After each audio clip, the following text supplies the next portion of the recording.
Hello viewers, I'm Iyabode Koiki, popularly known as Betty Teacher. Welcome to this maiden edition of our program.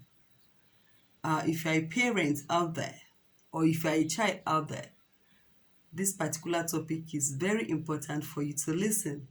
Please invite your friend to sit with you, relax, and learn with us this afternoon. Our topic today, like I said, is child protection and security.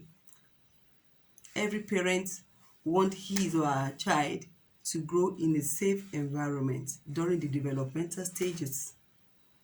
So as a matter of fact, parent needs to foster proper care in order to prevent any unfortunate incidents.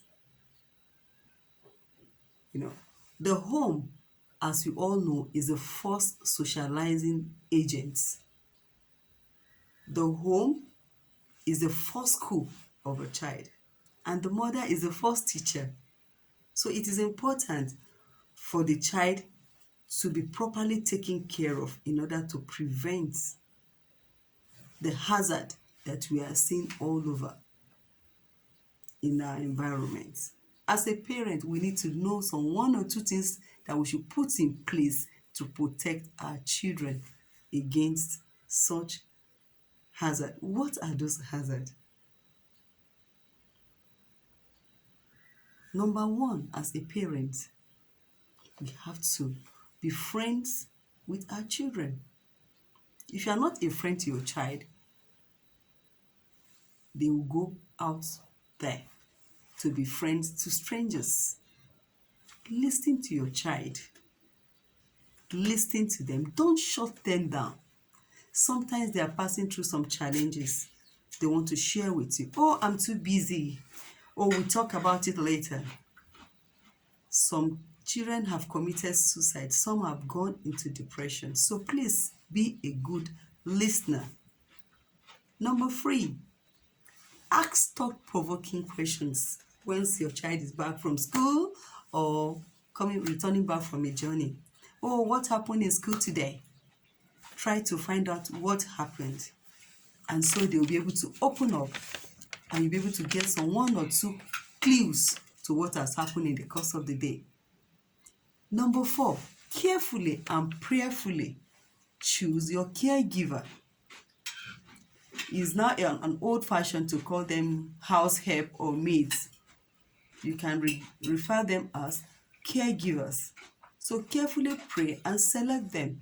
Number five, you have to make routine tests. What are those routine tests? Those routine tests are in the likes of HIV tests, STD, sexually transmitted disease, hepatitis, skin infection, just to be sure that the person you are bringing into the home to take care of your child is healthy.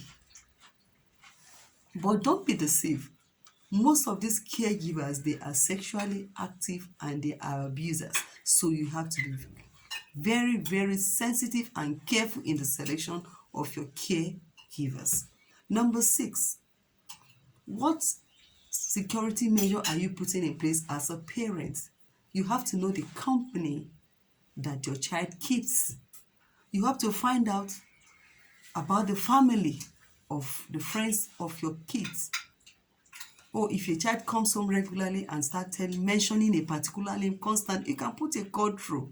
You can arrange for a meeting to meet the family. Be sensitive and be a great observer. Peradventure, a visitor come into the house and the child just scream.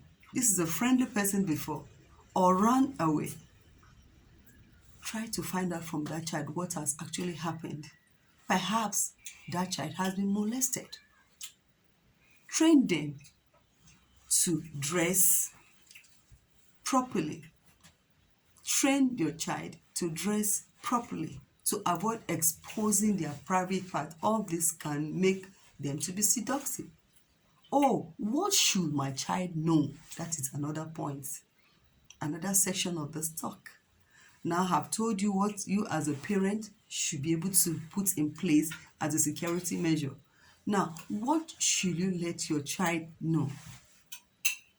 Let them know that most trusted people can be dangerous as well, because most times pedophiles are people that we even most trusted.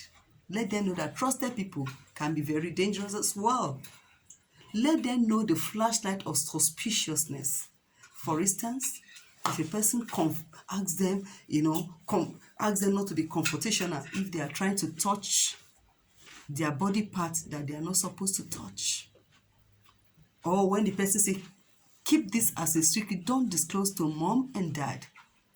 Let them know that it's a flashlight to be conscious about. Or anybody that said no, don't report what has happened to anyone. Tell them they must not be silent. Tell your child, don't be silent. Please speak out. Speak out.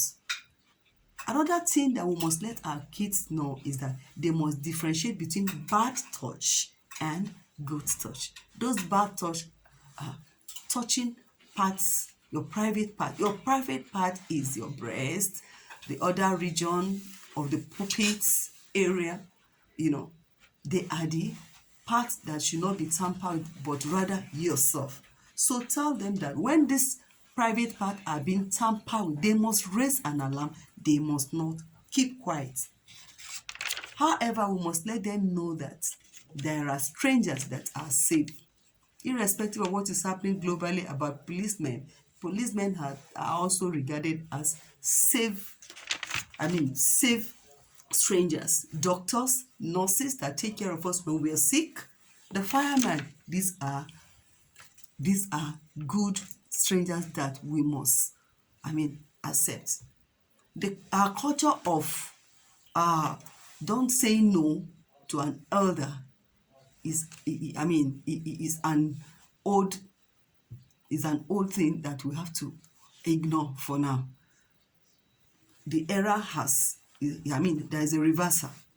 Tell them to say no when the touch is not okay. Teach them to say no when the touch is not a good touch. So I want to believe that with this brief talk, as a mom, you'll be able to find out those things that you need to put in place, to protect your child against being abused. And as a child, you'll be able to know that when I notice this and that, I have to stay clear. Inform mom, don't be silent. Don't shut them down so that they can open up to you. Until my next video, please share and like the video.